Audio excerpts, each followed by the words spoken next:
మీరు ఈ దేవుణ్ణి పూజిస్తున్నారు, ఈ దేవీ దేవత ఉపాసన చేస్తున్నారు, ఈ గురువుగారి దగ్గరికి వెళ్ళారు, అయినా సరే మీకు ఇన్ని కష్టాలు వస్తున్నాయి, ఇన్ని ఇది వస్తున్నాయని చాలామంది చెప్తూ ఉంటుంటారు కదా. వాళ్ళు దాంతో కాస్త అవునా అని చెప్పి ఇలా మార్చేవాళ్ళు కూడా ఉంటుంటారు. ఏమో ఈ గురువుగారి దగ్గరికి అవ్వట్లేదు కదా, ఇంకోటి అవ్వట్లేదని. అంటే దీన్ని వారి యొక్క అజ్ఞానం అనుకోవాలా, లేకపోతే వాళ్ళు తమను తాము ఉత్తమంగా మార్చుకోవడానికి ఏమైనా ప్రయత్నం చేస్తున్నారనుకో?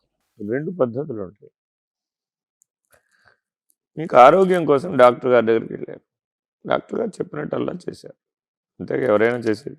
నీ తెలుగు పక్కకు పెట్టేగా వెళ్ళావు, నా చేత కాదు అనేగా వెళ్ళావు, డాక్టర్ గారు చెప్పినట్టల్లా చేసావు, ఆరోగ్యం రావాలా వద్దా? రావాలిగా. రాకపోతే నీ బాధ తగ్గకపోతే ఏం చేస్తావు? మార్చుకుంటావు, మరో డాక్టర్ని అన్వేషిస్తావు. అది సమంజసమేనా కాదా? సమంజసం. నీ బాధ తగ్గిపోతే వెళ్ళవుగా. అంటే పేషెంట్ దృష్ట్యా చూసినప్పుడు సమంజసమే, అంతేనా కాదు? వెళ్ళి డాక్టర్ని అడిగాం, ఏమండి మీ దగ్గరికి వచ్చిన పేషెంట్లు మళ్ళీ రావడం లేదు, మీ దగ్గరికి తగ్గడం లేదురా, వేరే వాళ్ళ దగ్గరికి పోతున్నారు, మీరు సరిగ్గా వైద్యం చేయట్లేదురా అని డాక్టర్ని అడిగాము. ఏమంటాడు డాక్టర్? నేను సరిగ్గానే చేశాను. తగ్గకపోవడం అనేది చాలా కారణాల మీద ఉంటుంది, అనేక కారణాల మీద ఆధారపడి తగ్గడం తగ్గకపోవడం అనేది ఉంటాయి. సరైన కారణం అన్వేషించి దానికి సరైనటువంటి ట్రీట్మెంట్ ఇచ్చే వరకు ఓర్పు వహించాలి. ఓర్పు లేకపోతే ఆ డాక్టర్ అయినా తగ్గించలేడుగా. ఇప్పుడు అక్కడికి వెళ్ళాడండి, వెళ్ళగానే తగ్గిపోతుందా? తగ్గదుగా. అయినా కొంతకాలం సమయం తీసుకోవాలి ట్రీట్మెంట్ చేయాలి. అలాగే మీరు ఏ గురువుని ఆశ్రయించినా కూడా ఇంకో కొన్ని నియమాలు శాస్త్రం చెప్పిందండి. అంటే మనం శాస్త్ర అధ్యయనాన్ని చాలా కాలం నుంచి పక్కకు పెట్టేశాం. సుమారు ఒక 40-50 ఏళ్ళు అయిపోయిందండి. ఈ 40-50 ఏళ్లలో ఐహికమైన విద్యలకు సంబంధించినటువంటి అధ్యయనమే పెరిగిపోయింది తప్ప, గురువును ఆశ్రయించిన తర్వాత ఎలా ఉంటుంది అని చెప్పి ముందే శాస్త్రం చెప్తుంది. గురువు గారి దగ్గర శిష్యుడు 1 సంవత్సరం పాటు చతుర్విధ శుశ్రూషలు చేస్తూ తనని గమనించడానికి అవకాశం ఇవ్వాలి, అంతే. మరి అలా ఉంటున్నామా? ఇన్స్టెంట్ గురువు గారి దగ్గర అపాయింట్మెంట్ తీసుకోవడం, హడావిడిగా కారు వేసుకుని వెళ్ళడం, ఈ లోపల అక్కడ వర్తమానం చేయడం, అబ్బో ఫలానా వారు వచ్చారండి, రండి. అప్పుడు మీరు శిష్యుడిగా వెళ్ళారా? ఎదుగా క్లయింట్. అప్పుడు మరి క్లయింట్ అంటే పోయిందిగా, అక్కడ గురు శిష్య బాంధవ్యం లేదుగా. పైగా గురువు ఎప్పుడూ కూడా రాగానే మాట్లాడరండి. అలా మాట్లాడితే వాళ్ళు గురువులు ఎలా అవుతారు? పైగా గురువులలో అష్టవిధ గురువులు ఉంటారండి. ఈ అష్టవిధ గురువులు వాళ్ళ పనులు వాళ్ళు చేస్తూ ఉంటారు ఈ ప్రపంచంలో. అందరూ అవసరమనే పరమాత్మ సృష్టించాడు కదా. నిషిద్ధ గురువులు కూడా పరమాత్మ సృష్టిలో భాగమే. ఆ రకమైన సంస్కారం ఉన్నవాళ్ళు వాళ్ళ దగ్గరికి వెళతారు. కానీ అందరూ ఒకలాగా ట్రీట్మెంట్ చేయరు, అందరూ ఒకలాగా పరిణామం చెందించలేరు. మనం సరి అయినటువంటి లక్ష్యం మనలో స్థిరంగా ఉంటే ఆ లక్ష్య సిద్ధి కొరకే గురువు దగ్గరికి వెళతాం. లక్ష్యం ఎంత ఉన్నతమైందైతే అంత శ్రమ చేయాలి కదా, అంతేనా కాదు? తత్కాలవత్ అంటే సాధారణంగా బయటికి అందరూ కనపడేవాళ్ళు కామ్యక గురువులు. వీళ్ళు బ్రహ్మజ్ఞానానికి సంబంధించిన గురువులు మరుగుగా ఉంటారు. బయట ఇప్పుడు మీకు అంతా కనబడేవారందరూ వెళ్ళిన శిష్యులందరికీ బ్రహ్మజ్ఞానం అక్కర్లేదు, మోక్షం అంతకంటే అక్కర్లేదు. ఏదో తత్కాలవత్ కష్టం, ఆ కష్టం తగ్గిపోతే ఈశ్వరుడు పని లేదు, గురువుతో అంతకంటే పని లేదు. కాబట్టి కామ్యక గురువులు, కామ్యక శిష్యుల గురించి ఎంతగా మనం ఆలోచించినా దాంట్లోంచి పొందగలిగినటువంటి జీవిత సత్యం ఏమి లేదు. అది కేవలం పిల్లవాడు ఏడ్చినప్పుడు తల్లిని పట్టుకోవడం లాంటిది. దుఃఖం తగ్గగానే మళ్ళీ పిల్లవాడు వెళ్ళి ఆడుకుంటాడు, తల్లికి పిల్లవాడితో పని లేదు. మళ్ళా వాడికి ఏదైనా ఆర్తి కలిగినప్పుడు పరిగెట్టుకొస్తాడు. సాధారణంగా అందుకనే కొన్ని యుగాలలో దేవాలయాలు లేవు, కేవలం ఆశ్రమాలే ఉన్నాయి. కొన్ని యుగాలలో ఈ దేవాలయ నిర్మాణ పద్ధతి ఏర్పడింది, ఇది అందరికీ తెలిసింది. ఆ కామ్యక గురువులు ఆ రోజులు లేరు. ఇప్పుడున్నటువంటి కామ్యక గురువులు, ఇన్స్టెంట్ గురువులు ఆనాడు లేరు. దేవాలయానికి వెళ్ళి అక్కడ ఈశ్వరుడికి చెప్పుకునేవారు, అక్కడున్న సదాచారాన్ని పాటించేవారు. ఏదో ఒక 40 రోజులు అలా దీక్ష పాటించేవారు. ఇంట్లో పెద్దలు ఉండేవారు. మన ధర్మం ఒకప్పుడు ఎలా ఉండేదంటే ప్రతి ఇంటిలోనూ ఒక గురువు గారు ఉండేవారు. అక్కడి నుంచి వచ్చాం మనం. ఇప్పుడు మనం గురువును వెతుక్కునే దశకి దిగజారిపోయాం. అంటే ఇది కళ్ళ ముందు కనబడుతున్న సత్యం. మా ఇంట్లో మాకు మా తాతగారే గురువు, సందేహం లేదండి. వెతుక్కోవాల్సిన అవసరం రాలేదు మాకేం. అయ్యో ఎక్కడికి వెళ్ళే తాతగారిని అడిగితే చెప్తారా అంతే. ఇంట్లో 30-40 మంది ఉండేవారు.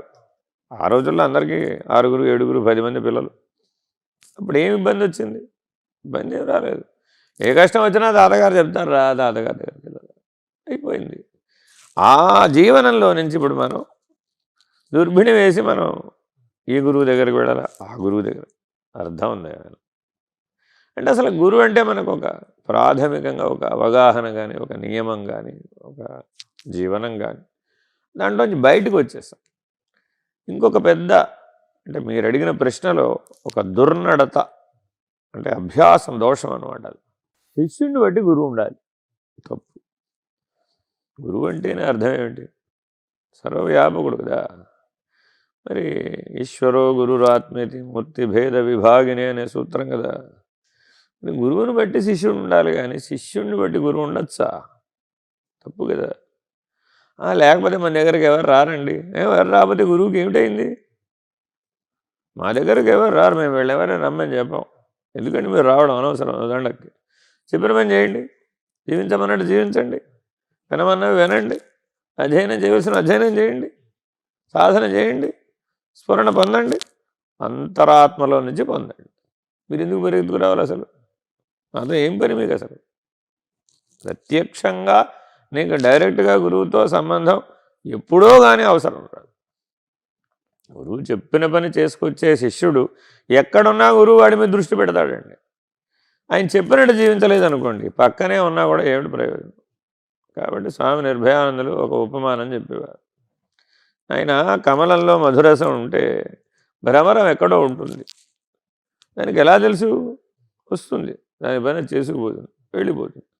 కమలం కిందే కప్ప ఉంటుంది, దీనికి ఆ మధురసం తిన పనే. ఇప్పుడు గురువు పక్కన ఉన్నారా లేదా, వెంట ఉన్నారా లేదా అన్నది ప్రశ్న కాదు. అలా ఉండాలనుకుని ప్రయత్నించే వాళ్ళందరూ కూడా మండూక న్యాయం అంటారు అన్నమాట. దానివల్ల పెద్ద ప్రయోజనం ఉండదు. కాబట్టి ఎప్పటికైనా మనం సరి అయినటువంటి సాధన. అందుకని 4 మెట్లు ఉన్నాయండి దీంట్లో. క్రమ అధ్యయనం మొట్టమొదటి మెట్టు, క్రమ అధ్యయనం. ఆ తర్వాత క్రమ విచారణ. అధ్యయనం చేసి నాకు అర్థమైపోయిందంటే లాభంలా, దాన్ని గురువు దగ్గరికి వెళ్ళి నువ్వేం అధ్యయనం చేశావో దాన్ని గురువు దృష్టితో విచారణ చేయాలి. నీ దృష్టి పగగొట్టాలి. నేను ఇది తెలుసుకున్నానంటే లాభంలా. అక్కడికి వెళ్ళి అయ్యా నేను ఇది అధ్యయనం చేశాను, నేను తెలుసుకున్నాను, తమరు నాకేమైనా చెప్పండి, మీ దృష్టితో చెప్పండి అని అభ్యర్థించాలి. అందుకనే మనం ఏమంటాం, తత్వజ్ఞాన దగ్గరికి వెళ్ళినప్పుడు సాష్టాంగ నమస్కారం చేయాలి, వినయంతో వ్యవహరించాలి, ఆధిపత్యం చూపెట్టకూడదు. నీవు అద్విద్ధి ప్రణిపాదేన పరిపృష్టైన సేవయ అని అంటాం. మరి ఇప్పుడు శిష్య లక్షణంలో అలా కనబడుతుందా? అలా ఉంటే అప్పుడు ఏమైంది? అప్పుడు క్రమ అధ్యయనం, క్రమ విచారణ సగం పని పూర్తయింది. అది చెప్పేటప్పుడు క్రమ సాధన చెప్తారు.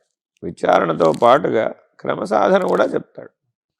నాయన ఇలా చేయాలి, ఇలా చేసుకోవాలి, ఈ జాగ్రత్తలు తీసుకోవాలి, ఇలా ఉండాలి అని కూడా చెప్తాడు. జీవనం గురించి కూడా చెప్తాడు, తన స్వానుభవం కూడా చెప్తాడు. ఈ మార్గంలో నేను ఇట్లా వెళ్ళాను ఆయన, ఎందుకో ఈ అనుభవాలు కలుగుతాయి, ఇక్కడ జాగ్రత్తగా ఉండాలని చెప్తాడు. కాబట్టి క్రమ అధ్యయనం, క్రమ విచారణ, క్రమ సాధన, అంత్యం క్రమముక్తి. ఇది సులభమైన మార్గం, ఇది వేద ప్రతిపాదిత మార్గం. ఆ క్రమముక్తిలోనే సాలోక్య, సామీప్య, సారూప్య, సాయుధ్యాలని మనం విడగొట్టి చెప్పుకుంటున్నాం. ఇది ద్వైత మార్గంలో అందరికీ తెలిసిందే. కాకపోతే ఇది ద్వైత మార్గం. కానీ ఇది లేకుండా సరాసరి అద్వైత మార్గానికి ఎలా వెళతావు? వెళ్ళలేవుగా. కాబట్టి ఏ గురు శిష్యులు ఇద్దరు ఉన్నారంటే ద్వైతమేగా. కాబట్టి మొదట ఎక్కడ మొదలు పెట్టాలి? ఇక్కడే మొదలు పెట్టాలి. ఇలా ప్రయాణం చేయిస్తారు. ఇంకప్పుడు ఇంక సమస్య ఉందండి. అసలు శిష్యుడు గురువుని అనుసరించి ఉన్నప్పుడు ఏ సమస్య ఉండదు, అన్నీ వాళ్ళే చూసుకుంటారు. క్రమ అధ్యయనం, అభ్యాసం గురించి మనం మాట్లాడుతూ ఉన్నాము. ఆ తర్వాత క్రమ సాధన, ఆ తర్వాత క్రమముక్తి. కానీ ఇప్పుడు దుర్నడత ఎక్కడొచ్చిందంటే, నన్ను ఏం చేయమంటారు, ప్రాణాయామం చేయమంటారా, ధ్యానం చేయమంటారా అని శిష్యుడు అడుగుతున్నాడండి. నువ్వెవరు అడగడానికి? లేదు, నాకు కొద్దిగా ప్రాణాయామం నేర్పండి అని ఈయనే డైరెక్ట్ అయిపోతున్నాడు. ఆ, అసలు నీకెందుకు ప్రాణాయామం, నీకెందుకు ధ్యానం అని అడగడం లేదండి. వచ్చాడు, ప్రాణాయామం నేర్చుకున్నాడు, వెళ్ళిపోయాడు. ఏమిటి ప్రయోజనం? ఎందుకో తెలియదు, ముందు తెలియదు, వెనక తెలియదు, ఏం చేసుకోవాలో తెలియదు. కాబట్టి అవి ప్రయోజనశీలం కావడం లేదు. అంటే కేవలం ఐహికమైనటువంటి ధనార్జనకి సంబంధించినటువంటి, ఏదో మేము స్కూల్ పెట్టాం, ఆ స్కూల్లో మేము నేర్పుతున్నాం అనేటటువంటి మోడల్స్ అశాశ్వతం, కాలాంతరంలో నిలబడవండి. సనాతన ధర్మం ఎప్పుడూ కూడా కాల పరీక్షకు నిలబడేటట్లుగా చెబుతుంది. ఇంకొకటి ఏమిటంటే, అది చెప్పినట్లుగా 800 కోట్ల మంది మానవులకి ఫలితం వస్తుంది. నీ ఒక్కడికి నా ఒక్కడికి రాదండి, సర్వమానవులకు ఒకే ఫలితం వస్తుంది. నీకో ఫలితం నాకో ఫలితం వచ్చేటట్టు చెప్పబడలేదు. అలా ఎవరైతే పూర్వం ఋషులు, మహర్షులు, గురువులు, బ్రహ్మజ్ఞానులు చెప్పారో అవే కాల పరీక్షకు నిలబడ్డాయి. ఏనాడో వ్యాస భగవానుడు చెప్పాడండి, ఈనాటికి అవే ఉన్నాయి. మీరు ఎన్ని కొత్త శాస్త్రాలు రాసుకున్నా అందులోంచి రాసుకోవాల్సిందే. అంతే తప్ప నేను కొత్త మార్గాన్ని కనిపెట్టాను, నేను కొత్త సిద్ధాంతాన్ని కనిపెట్టాను, నాకంటే ముందు ఎవరూ చెప్పలేదు, ఇది నవీన పోకడలలో వచ్చినటువంటి దురభ్యాసములు, దుర్నడతలు. వీటిని ఎప్పటికైనా మానవుడు విడనాడవలసిందే, సందేహం లేదు అందులో. అప్పుడే ఈ సమస్య అంతా పరిష్కారం అవుతుంది.